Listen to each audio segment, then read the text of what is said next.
Okay, so next bill we will go to is by Representative Diaz, House Bill 5268.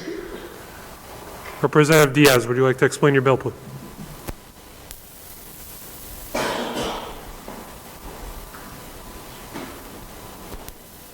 We can't hear you.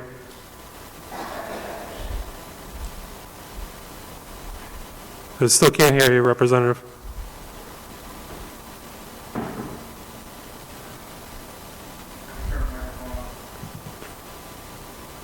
Representative, I see that your microphone is on, but still no.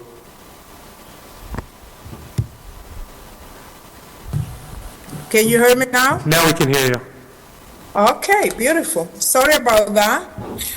Good afternoon.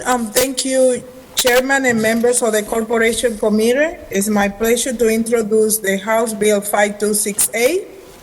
And the bill is related to business and professions, real estate brokers, and salespersons.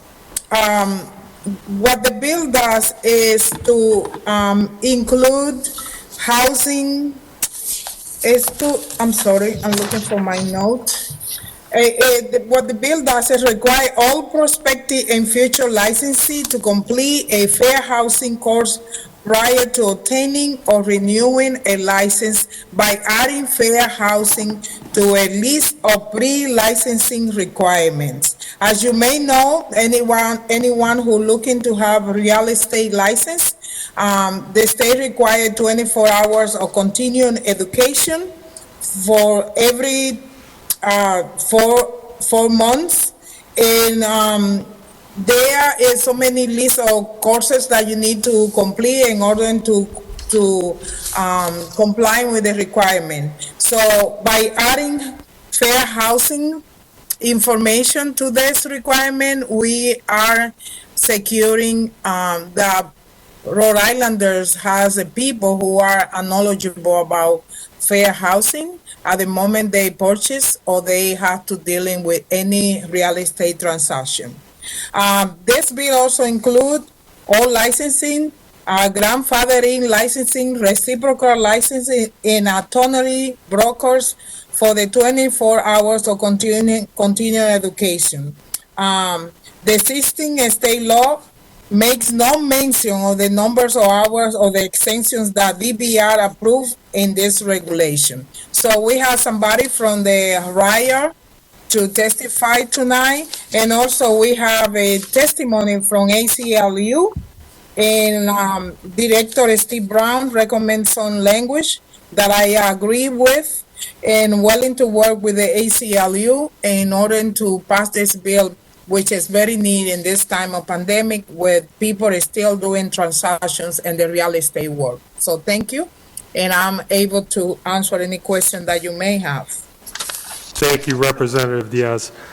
I just want to pause for one moment. I apologize. On House Bill 5205, DoorDash had provided written testimony in opposition to that bill. Representative Diaz, while you're also here, would you like to introduce the other bill, or would you like to wait until we get to that? I would like to wait. I'm not in the rush. All right. Are there any questions for Representative Diaz? Seeing none, thank you, Representative. We have David Salvatore from the Rhode Island Association of Realtors who will be testifying.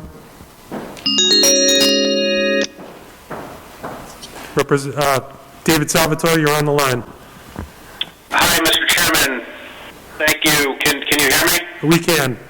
Okay, thank you, Mr. Chairman and members of the committee. David Salvatore, representing the Rhode Island Association of Realtors. It's great to be back before the Corporations Committee. I just want to first start off by thanking Representative Diaz for being a champion of this bill, and also Representative Slater for co-sponsoring it. As many of you know, the housing industry is doing very well right now. It's probably one of the industries that's keeping the state's economy afloat. But what we are increasingly seeing, and this dates back decades, but we're seeing it, more now across the industry. And when I say, we're seeing it not necessarily in Rhode Island, although I'm sure it happens, but across the country. And if you read my written testimony, you'll see that there are housing disparities. There's homeownership disparities between non-Hispanic white Americans and members of the minority communities throughout the state and throughout Rhode Island. And while we're happy that over 18% of the gross state product comes from the real estate housing world, we are concerned that that disparity or the gap between non-Hispanic white homeowners and minority communities continues to widen. So we thought it would be important to, one, take a look at what is required of a salesperson and broker when they are selling when they're selling a home, and then what are they required to do pre and post licensing in terms of education. So the bill before you would essentially require fair housing to be completed and demonstrated to the Department of Business Regulation that salespeople, whether they are RIAR members or not, have a full understanding of fair housing. And while I understand and appreciate that this is one very small step at addressing the disparities in home ownership, we think it's an important first step. And we also want to work with Representative Diaz and some other folks on strengthening this bill that's before you. Again, we can discuss how to do that, but again, this is a very important first step. Representative Diaz is right that the 24 hours of continuing education that is required is not codified in state law. It is regulated by DBR, but it's not codified, so we did include that in the bill.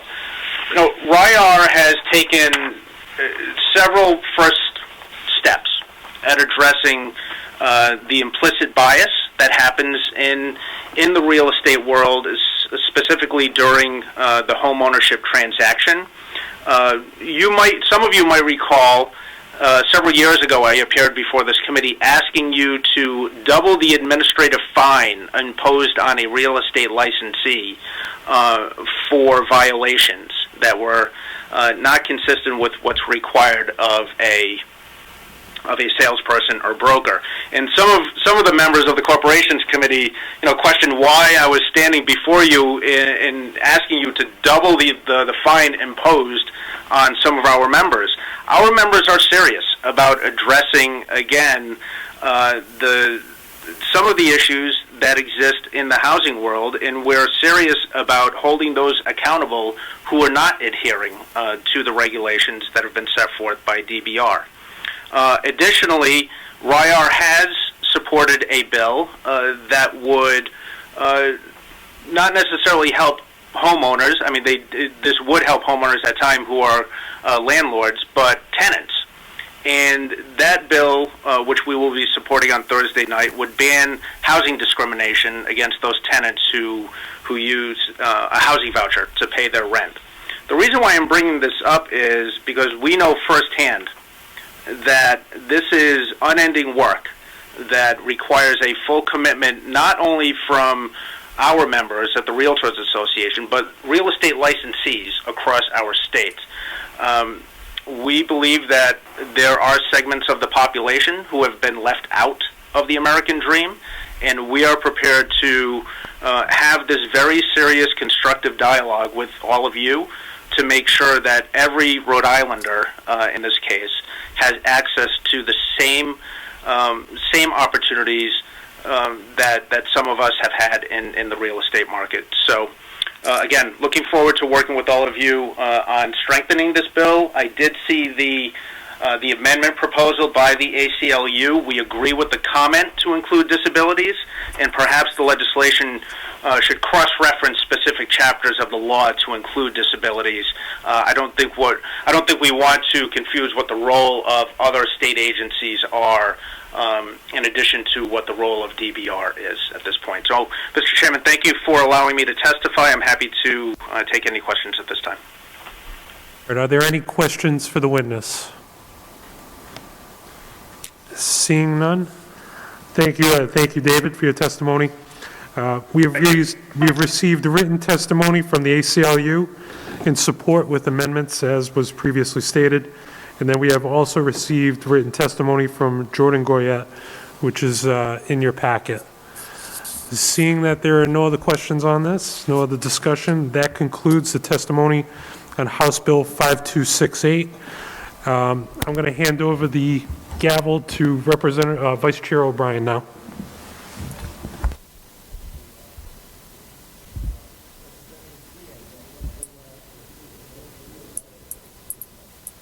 Oops, sorry.